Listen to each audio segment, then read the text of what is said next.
Fala galera, eu sou o Fabiano Bandeira e dando sequência às vitórias dos gigantes brasileiros contra os grandes times da América do Sul, hoje nós vamos falar de Flamengo e Atlético Mineiro contra Peñarol e Olímpia respectivamente, ou seja, duelos de brasileiros contra duas equipes que juntas têm 8 títulos da Libertadores, amigos, 5 do Peñarol e 3 do Olímpia.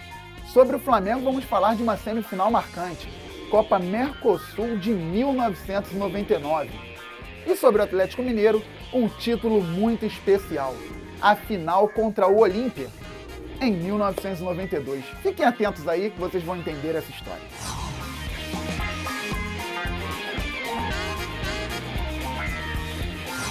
Em 1999, o Flamengo já havia sido campeão estadual. Gol de falta de Rodrigo Mendes contra o Vasco, 1-0 na decisão. Mas o rubro-negro queria mais, queria um título mais importante naquela temporada. No Campeonato Brasileiro a coisa não ia muito bem, mas na Mercosul o rubro-negro foi vencendo adversários tradicionalíssimos, como por exemplo o Colo-Colo do Chile, Universidade do Chile, Independiente da Argentina e também o Olímpia do Paraguai. Mas nem tudo são flores. Após ter sido eliminado pelo Juventude em Caxias do Sul no Campeonato Brasileiro, Romário, ídolo rubro-negro na época, foi pra boate, foi pra noite, e a diretoria rubro-negra não gostou nada daquilo e acabou rescindindo o contrato do baixinho. É isso mesmo, Romário foi afastado de vez do clube, tanto que no ano seguinte, logo no início, ele foi pro grande rival Vasco da Gama. E aí tem uma situação. Poucos dias depois, o rubro-negro tinha a semifinal da Copa Mercosul contra o Peñarol, pentacampeão da Libertadores. O que fazer? Ter tranquilidade, como tinha o ex-treinador, que Deus o tenha, Carlinhos Violino, ídolo rubro-negro, campeão como jogador e campeão brasileiro como treinador anos antes, em 1992. Tinha muita tranquilidade, muita calma e com isso ele armou um time eficiente para na primeira partida vencer o Peñarol no Maracanã por 3-0. O primeiro gol foi do Leandro Piu-Piu. Leandro Piu-Piu. O segundo, do Maurinho. E aí o Maurinho, que jogava de cabeça de área, jogava na lateral direita, tem um adendo muito interessante. A torcida do Flamengo não gostava muito do Maurinho, que hoje escolheria camisa em muitos times da Série A. Mas naquela época a torcida pegava no pé do jogador. Em determinado jogo, no dia 1º de abril, a torcida cantou: o Maurinho é seleção! O Maurinho é seleção! O jogador emocionado olhou pra galera, olhou pra geral, pra arquibancada e o pessoal concluiu: 1º de abril! 1º de abril! Ainda bem que o Maurinho conta essa história rindo. E fez o segundo gol do Mengão. 2-0 pro Flamengo. O terceiro foi do atacante que também escreve, Lê. Entendeu? O atacante Lê também escreve. 3-0 Flamengo no Maracanã e jogo de volta no Uruguai. Veio então o famoso jogo de volta no Estádio Centenário em Montevidéu. O Flamengo tranquilo, sem tomar muito sufoco, mas aos 47 do primeiro tempo o time uruguai abriu o placar. 1-0 e o Centenário estava cheio, apesar da derrota cachapante aqui no Maracanã. Aí o Flamengo voltou com uma postura melhor na segunda etapa. Reinaldo, que na época era uma revelação do rubro-negro, deu uma arrancada excelente, sofreu o pênalti e a Tirson empatou. Depois disso, o próprio Reinaldo arrancou e deu um tirambaço de fora da área, fez um golaço e virou para o Flamengo. Só que o Peñarol novamente empatou o jogo, 2-2 e aos 50 minutos, pênalti para o time uruguaio, gol 3-2, mas com a derrota por 3-0 no Maracanã, o Peñarol estava eliminado. Aí, amigos, o árbitro encerrou a partida e começou o UFC. Que, Fabiano? O UFC naquela época? Batalha campal, dentro do Estádio Centenário. Os jogadores uruguaios, sem mais nem menos, começaram a agredir os jogadores do Flamengo, correria total, pessoal indo pro beco para a entrada do vestiário, para sair pulando lá pelas escadas, uma loucura. Só que 3 grandes homens conseguiram ajudar. São eles, o ex-goleiro Kleber, Beto, um camisa 10 que na época era conhecido como Beto Cachaça, e eu não sei porquê, eu acho isso um deboche. E ele, o zagueiro Fabão, que era um armário, meus amigos. Eles conseguiram ali segurar o ímpeto uruguaio, Os companheiros e a comissão técnica conseguiram entrar no vestiário, os policiais uruguaios, assistindo tudo de camarote, pareciam sócio-torcedores de MMA. Ali vendo tudo muito tranquilos, mas aí nada de tão ruim aconteceu, os jogadores chegaram ilesos ao Rio de Janeiro. Ou seja, Flamengo sendo agredido, sem Romário, mas com duas excelentes exibições, se classificou para a final da Copa Mercosul de 1999. Curiosidades rubro-negras.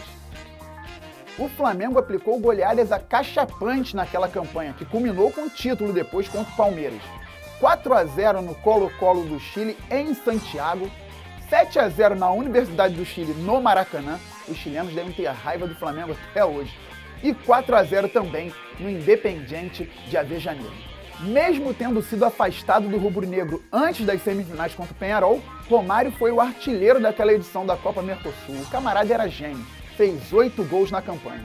O mesmo atacante Lê, também escreve, é bom salientar, fez o terceiro gol no Maracanã contra o Peñarol nas semifinais e fez o gol do título do Flamengo contra o Palmeiras. O Flamengo havia vencido a primeira partida no Maracanã por 4-3 e no Parque Antártica empatou em 3-3 com o gol do atacante Lê, que era uma espécie de trunfo do treinador Carlinhos Violino.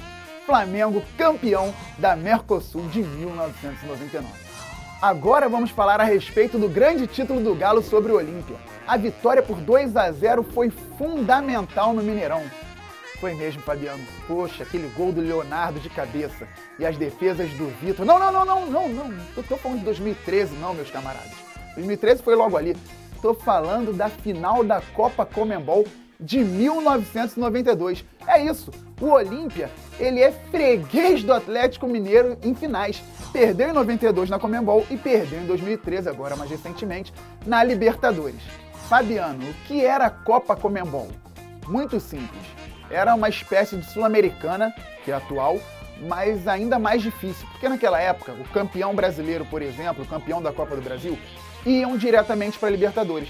Só que o segundo colocado da Copa do Brasil ia para a Conmebol. O segundo colocado do Campeonato Brasileiro, assim como o terceiro e o quarto, também iam para a Conmebol. Não é hoje que até quem está perto da zona do rebaixamento se classifica para a Copa Sul-Americana. Então havia, sim, grandes times, grandes equipes naquela competição, tanto que o Galo chegou à final contra o Olímpia, que é tricampeão da Libertadores. Na campanha da Conmebol de 1992, com muita garra e muita raça, o Atlético Mineiro foi passando pelos adversários. Não era assim um grande time, mas era um time de qualidade, porque naquela época ainda havia 3 ou 4 jogadores acima da média em cada equipe. E aí na primeira partida, com mais de 60 mil torcedores dando show no Mineirão, o Galo foi para cima do Olímpia. E Sérgio Araújo pela direita fez um cruzamento, a bola deu uma subidinha, porque tinha um montinho meia. Os gramados não eram tão bons, não tem um montinho artilheiro, que a bola bate e engana o goleiro. Esse foi um montinho meia, porque o montinho deu uma levantadinha e Negrini, de cabeça, fez 1-0 para o Atlético. Aí muita pressão para lá, pressão para cá. No segundo tempo, jogada pelo lado esquerdo, cruzamento, o goleiro falhou, ou melhor, o goleiro rebateu e Negrini novamente fez o segundo gol do Galo, agora com a perna direita, para fechar o placar. Então, no Mineirão, o Atlético Mineiro, de forma muito convincente, venceu o Olímpia por 2-0. O goleiro do time paraguaio era o Goicoechea, o argentino, conhecido por pegar muitos pênaltis, consagrado, mas que não conseguiu segurar o time do Atlético Mineiro. No jogo de volta, o estádio Manuel Ferreira lotado, 22 mil pessoas, era o Horto da época, mas sem a estrutura do estádio de Minas Gerais. Imaginem a pressão e o sufoco que o Galo passou. E assim o Atlético conseguiu levar o jogo em banho-maria, segurando aqui, segurando ali, até o finalzinho do segundo tempo. Mas aos 45, Cabaleiro, ou melhor, Cabadeiro, que de cavaleiro não teve nada, fez 1-0 para o time da casa. Graças a Deus o jogo acabou um pouquinho depois e o Galo vencia seu primeiro título internacional, a Copa Conmebol. Entretanto, a noite não acabava ali. O Atlético Mineiro estava recebendo pedradas, o sentido é literal mesmo, pedradas. E o time teve que ficar no centro do campo para receber as medalhas, receber o troféu e erguer ali com alguma festa e tal, mas a festa mesmo foi feita no vestiário, porque se hoje é difícil jogar nesses campos aí na América do Sul, naquela época pode ter certeza que era muito pior. Curiosidades. João Leite, o goleiro campeão pelo Atlético Mineiro, já era ídolo do clube. O interessante é que agora o ex-goleiro virou político e disputou as últimas eleições para a Prefeitura de Minas Gerais com Alexandre Calil, presidente campeão pelo Galo, em cima do Olímpia também na Copa Libertadores de 2013. Ou seja, Belo Horizonte ficou dividida entre dois ídolos do Atlético. Embora o treinador do Galo na campanha tenha sido Procópio Cardoso, que também tem história no Cruzeiro, o torcedor atleticano deve ter ficado muito feliz por ter conseguido um título em cima de um time treinado por Roberto Perfumo. E Perfumo foi um zagueiro antes de ser treinador, argentino, muito conceituado, um craque, ídolo do River Plate, importante no Racing, mas também ídolo no Cruzeiro, maior rival do Atlético Mineiro. Então deve ter sido um gostinho especial para o torcedor do Galo. E eu prometo que aqui não há provocação alguma, afinal de contas eu estou aqui para enaltecer a história dos clubes brasileiros. Mas eu não posso deixar passar que nessa decisão, Perfumo ficou no Chile. Boa. As palmas que vocês adoram. Vou lá, hein? Eu vou ficando por aqui. Deixe o seu like, ative o sininho, se inscreva no canal e compartilhe nas redes sociais. Um abraço!